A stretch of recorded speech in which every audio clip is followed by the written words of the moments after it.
Thank you, Madam Speaker. All right, this has been a lot of confusion around this. Why I got a little better idea of why this was included on the call from the governor last night. I appreciate that. That was the first indication I had why we were discussing the artificial intelligence, and I think the need for this discussion longer than a 5 days coming here and bringing it up when we're talking about something of such import is probably really important. It's probably very important. So what we have, and what I thought of with this is it goes back to a bill that we talked about a couple years ago, 23-200. And that was the bill that expanded the use of automatic vehicle identification system, traffic cameras, for enforcing traffic laws like speeding, red light violations, and it specifically created the methodology for, hey Rose. It specifically created the methodology for selling that data. And now afterwards, now we're seeing these data centers that are popping up everywhere like some sort of dystopian fungus that are there. They're going to be pulling our energy. They're going to be pulling our water. And they're going to be sapping our rights. And so this is a very important bill, but it's one that should be probably discussed with everybody in the room so that everybody knows what's going on, not in some back room, not in a series of back rooms where we hear about turf wars between legislators of whose bill is going to go through, and then to be dumped on us for a handful of nuggets about the artificial intelligence when we need to deal with this with real intelligence. And there's a lot at stake. And for those of us who appreciate civil liberties and the threat that this does, I think that we need to be looking at collecting, storing, analyzing information about the political, religious, social views, associations, or activities of persons without a warrant. These things need to be stopped. We can't just as a state say, hey, we're going to allow this to happen, and we're just going to, maybe we won't do it, but we'll buy the data from somebody else. So we need to block that sort of thing. We need to be worried about conducting warrantless surveillance or profiling of a person related to weapons activity. We need to be because the AI cameras, I mean, not only can they monitor you on every street corner in the country or in the state now, but they could put you on those street corners. That would get back to the deep fakes, obtaining, storing, or using data collected by private sector artificial intelligence systems concerning weapons activities when the data would be unlawful for a government agency to collect directly. So I think those are things that we need to put in here and we need to address before we just kick this can down the road, because that is one of our most significant civil liberties, because that protects all the other civil liberties as we move towards this totalitopia, this dystopian totalitopia. So with that, I request permission to move L041 to SB 004.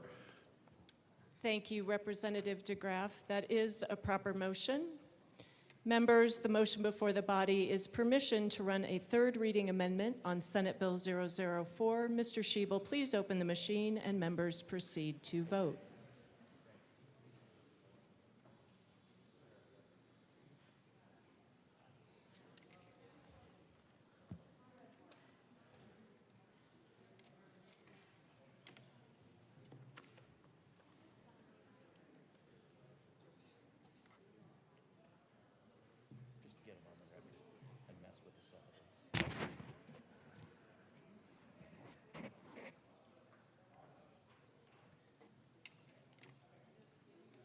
Bottoms and Story.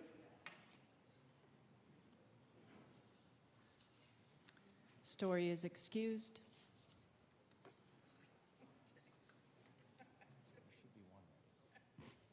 Please close the machine. With 21 aye, 40 no, 3 excused, and 1 vacancy, permission is denied. To the bill, Representative DeGraaf. Thank you, Madam Speaker. All right, that's unfortunate because we're looking at preserving our civil liberties. And basically everything I said would have been in that amendment to preserve our Second Amendment rights for the citizens of Colorado. Other things that I'm concerned with that I don't think are addressed appropriately in this bill and should be. And we could have had this discussion last night if it, my bad. The way this was dropped on us last night at the last minute. This entire session has not been about fostering communication or information. But it's troubling me, the processing or screening or making determinations related to weapons purchase background, that's all going to be raked, scraped in artificial intelligence, creating, maintaining, and for the government, for our state to be processing that, to use that, to violate the civil rights of citizens, creating, maintaining, or analyzing any registry or record of weapons, weapon serial numbers. Because now, no surprise, putting everything onto a receipt to make sure that anything that you've done is flagged according to where you bought it and what you bought. Now, it used to be out there in just a database that somebody could find. Now it's in a database that the artificial intelligence will find. Now, that's no surprise. I mean, that's what the intent of those bills was for. So linking weapons-related database with other personal data sets for the purpose of monitoring and regulating lawful weapons ownership. We have all these databases that are going to start. And when you look at a word like Palantir, the ominous nature of a word like that, a violation of this section should constitute an unfair or deceptive trade practice under section 6-101-5. So I think those should be things that we bring into the legislation right now. It would have been nice to have this discussion before. But with that, I ask permission for a third reading amendment. Members, the motion before us is to grant permission for a third reading amendment to Senate Bill 4. Mr. Schiebel, please open the machine and members proceed to vote.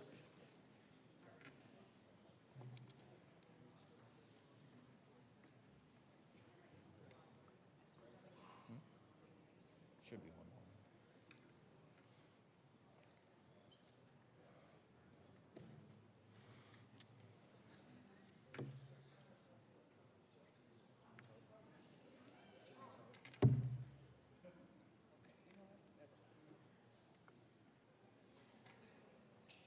Please close the machine.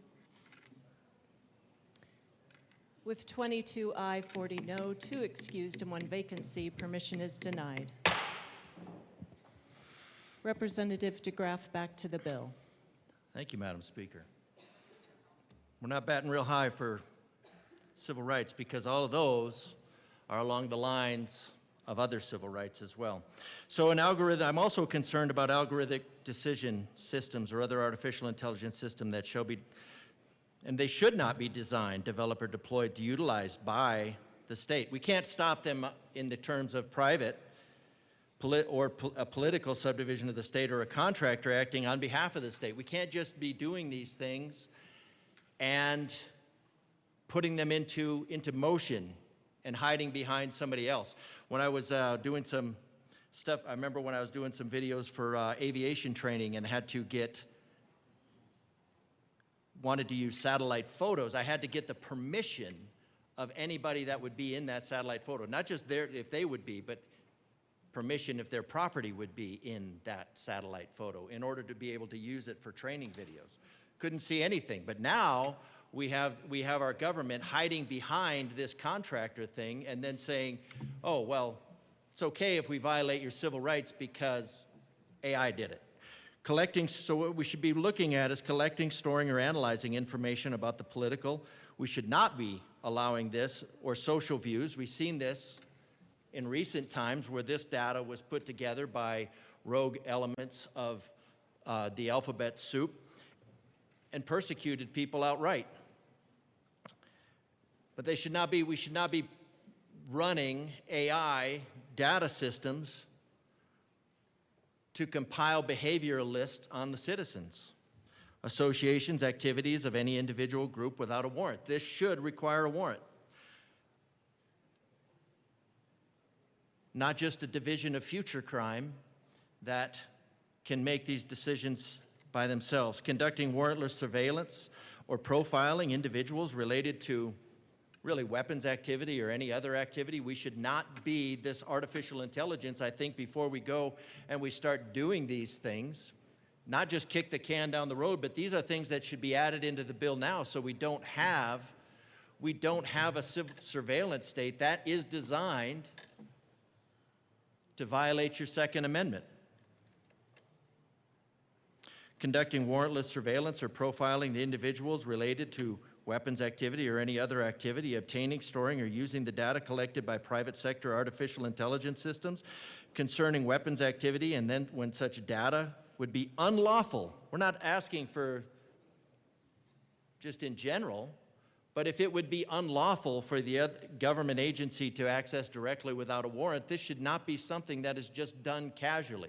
Representative DeGraaf, you do have 55 seconds remaining. Thank you, Madam Speaker. And then we would want to make this violation something under an unfair or deceptive trade practice because, like the bill sponsors want, or we heard last night, there should be some level of accountability for these organizations because with great power comes great responsibility. So I'm disappointed, but I think we have the ability to address these issues. And we should address these issues, so Madam Speaker, I request permission to run a third reading amendment to cover the things that I just read. Members, the motion before us is a request for permission to run a third reading amendment on Senate Bill 4. Mr. Schiebel, please open the machine and members proceed to vote.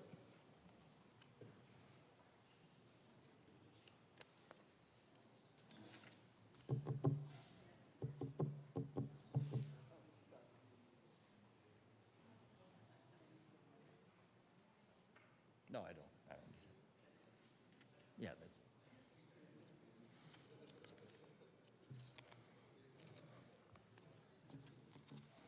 Representative Zokai is excused.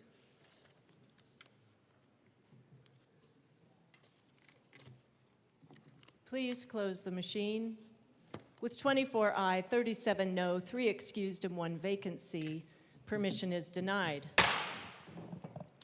Representative DeGraaf, back to the bill. Thank you, Madam Speaker. I'm sure I only have about 30 seconds left, so with that, I can just say I'm disappointed with the frivolity that this General Assembly would take the civil rights specifically of the Second Amendment. So with that, I'm a no.